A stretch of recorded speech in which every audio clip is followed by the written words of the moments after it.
I know a drink that will make your body lose weight, while you don't need to do anything. But this drink will only work if you know how to use it.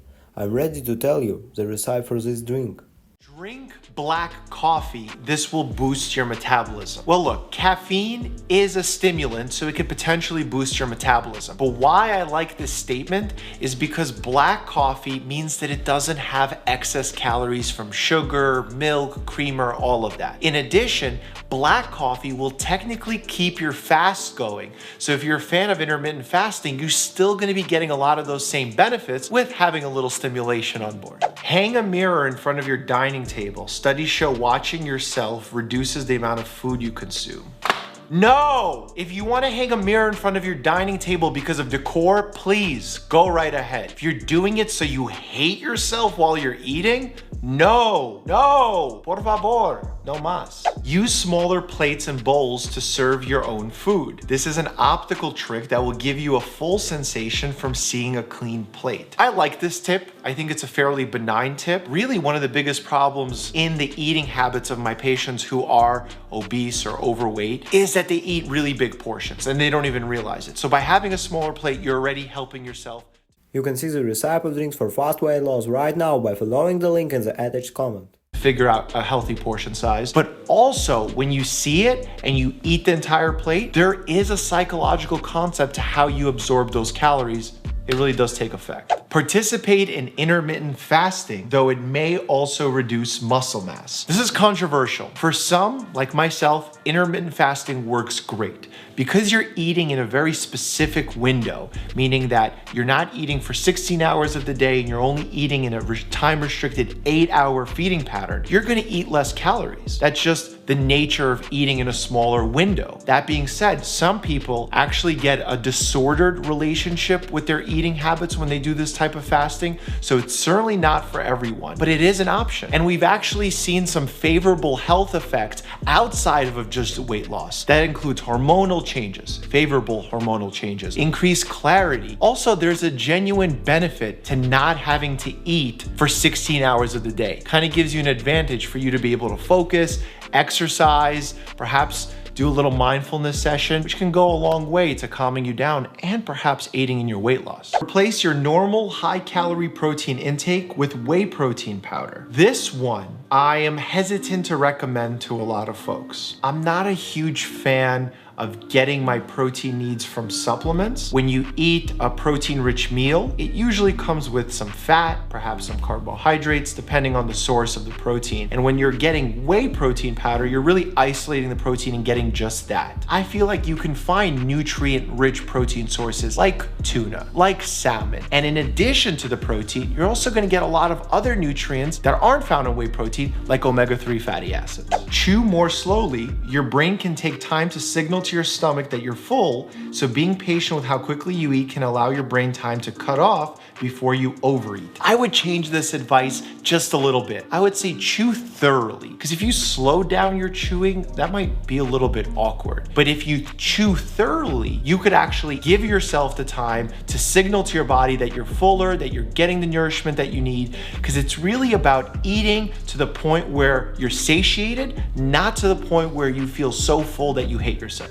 Let's be honest, we've all been there, but that's not an ideal place to be if you're trying to maintain a healthy weight. Spoil food you don't want or need to eat. If you got leftovers that are calling your name, find a way to ruin the food, such as dousing it in milk or pouring in a ton of salt. What? Not only will this create a very disordered eating pattern where you're destroying food instead of creating a healthy relationship with it, but you're also getting rid of food that someone can eat. People in America are hungry, especially during COVID-19. This is a true problem, and it's even a bigger problem around the world. I don't know where this advice came from, but 2 thumbs down for me. Drink green tea. It's loaded with powerful antioxidants called catechins, which are believed to work synergistically with caffeine to enhance fat burning. I am one of the biggest green tea fans out there. It's important to know that it has caffeine in it, so ideally not a great drink to drink at the end of the day, but for lunch, for breakfast, green tea is a great option. Not only does it have catechins, it has polyphenols in it,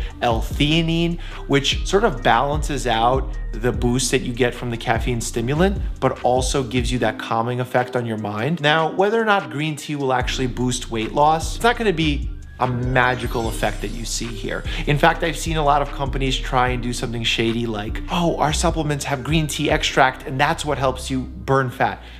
Don't go that far. Interval training, short bursts of intense exercise followed by longer stretches of mild exercise. This is my favorite hit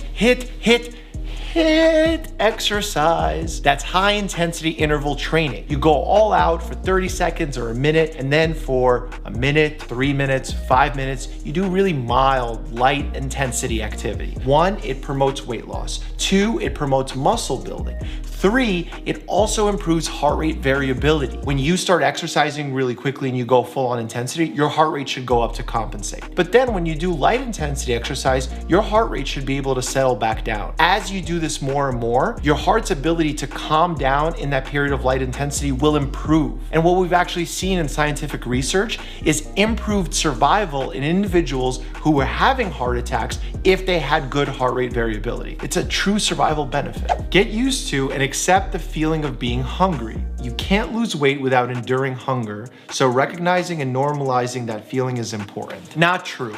You can lose weight without necessarily ever feeling hungry and suffering with it. Intuitive eating is something that many of my patients have done and done quite well, actually. You only eat to the point where you're no longer hungry, where you feel satiated, but not overly full. That way, you're not overeating calories, you're not having these tremendous portions of unhealthy foods, and you don't have to sit and starve yourself. Lift weights instead of just doing cardio. Not only does this cause you to lose fat, but you also build muscle to replace it. Oversimplified advice, but overall decent concept. I'll explain. When I recommend an exercise routine for my patients, I rarely say just cardio or just weight training. It's usually a combination of the both. Reason being is they have different benefits, and those benefits really paint a complete picture of good or optimal health. For example, going for a run, really good for your heart, helps heart rate variability, especially if you're doing high intensity interval training. But when you're lifting weights, you're not only burning fat and using calories while you're exercising, you're also doing that when you recover later that day, the following day, because it takes energy to rebuild that muscle and to rebuild it even stronger or bigger if you're lifting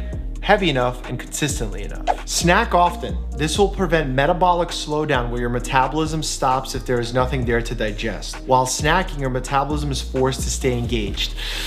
This one has been pretty much debunked by modern science. While for some individuals, as long as they monitor their caloric intake and they're not eating poor quality foods, grazing, snacking like that could be a potential option, but it is not a mandatory way for success. There's plenty of people that can eat 2 meals a day, 3 meals a day, and do just as good a job as those who eat smaller, frequent meals throughout the day. This is an individual decision based on your goals, your lifestyle, and really what your preferences are. This should not be a painful process. Drinking water 30 minutes before a meal will help your body burn calories faster and therefore lose weight. Losing weight isn't as simple as drinking some water, but water is a really important nutrient for your body, and there's several benefits to staying well hydrated. When you drink water, you stretch out your stomach, therefore you're less likely to consume a really large meal. Second, there is a water-induced thermogenesis process that has some evidence and truth behind it, where by drinking 70-degree water, you actually have to heat it up to your normal body temperature, and that burns some calories. Not a huge deal, but definitely worth noting. It helps to remove waste of your body, so it decreases bloating and it gets that whole system going. It also keeps you hydrated and performing well during your exercises. When you have a good exercise session, you're more likely to burn more calories. Begin meal prepping. Plan out all of your meals for the week and spend a few hours cooking them, storing them in resealable containers ahead of time. This will allow you to eat a prepped meal instead of ordering takeout when you're too tired to cook something fresh. I love this piece of advice. I've tried to do this in the past, but I realize I'm a terrible cook, so I'm working on it. But the reason why I enjoy this is because A, you get to control what kind of foods you're eating, what kind of oils you're cooking with. When you have that layer of control, you're gonna make better decisions. Second, when you're tired and you're coming home and you don't have the energy to make something, you're probably gonna order out. And when you're ordering out, you're gonna say, well, since I'm ordering out, I wanna enjoy it. And you're gonna get something that's less than ideal. So yes, plan your meals out ahead of time. You'll save money, eat healthier, and potentially even learn a new skill, which I need to do. While exercise can certainly aid in weight loss, diet accounts for the vast majority of the equation behind losing weight. And it's quite possible to lose weight without adjusting your workout routine at all. I always want my patients to exercise. And it's not solely because I know they're gonna expend more energy, therefore lose some weight. It is because it is healthy in all aspects of life. It's gonna help somewhat with weight loss, your mood, your aches and pains, your confidence level, which will play a role in your anxiety or depressive symptoms. That being said, if you really are interested in lowering your weight to a healthy level, to a weight that's ideal for your height and your lifestyle, diet is the #1 thing you should focus on. That being said, sleep, exercise, your mental health, all of those things need to be taken into account. Calories in and calories out could make sense from a scientific perspective. It's not really great from a practical perspective, at least not for everybody. Click here for an entire playlist of my real nutrition videos. If you want to have a good laugh, check out my latest meme episode. As always, stay happy and healthy. Which video are you clicking on?